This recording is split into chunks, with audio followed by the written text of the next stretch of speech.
Кояшкай балалар бакчасына йөрүче нәниләрнең эше тыгыз.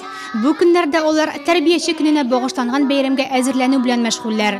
Бакчаның музыка җитәкчесе Альмира апалары тәрбияче турында бик матур җыр да өйрәтеп куйган инде. Соңгы кабатлаулар һәм нәни йолдызлар сәхнәгә чыгарга әзер.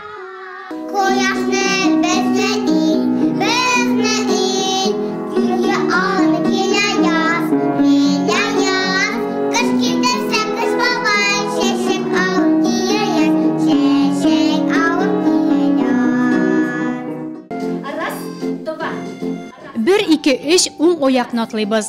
Әнә шулай башта хәрәкәтләрдән бию барлыкка килә.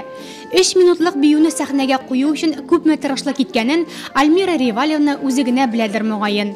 Яңа гына кашык тотып ашарга, үзлегеннән киенергә, әнисеннән еламыйча калырга өйрәнеп килүче нәниләрне бер сафка тезеп биергә, җырларга өйрәтү бер дә җиңел түгел шул. Музыка шөгыльләрендә балаларның яшь үзенчәлекләрен исәпкә алып, җырлар җырлыйбыз, биюләр, бию хәрәкәтләре өйрәнәбез.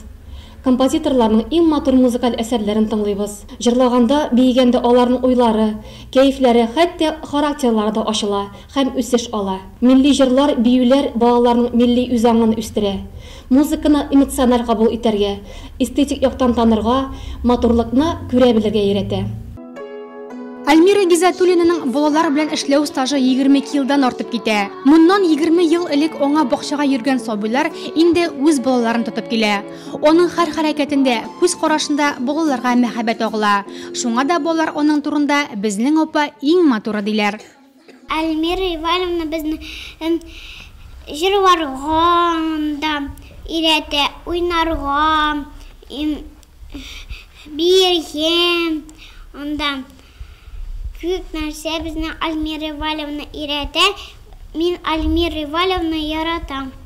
Җыр әзер, бию кабатланган, тәрбияче көненә бар да әзер. Ә ялгыш сүзләрне онытып җибәрсәләр, сәхнә артында аларга һәр вакыт ярдәмгә килергә әзер булган Альмира апалары бар.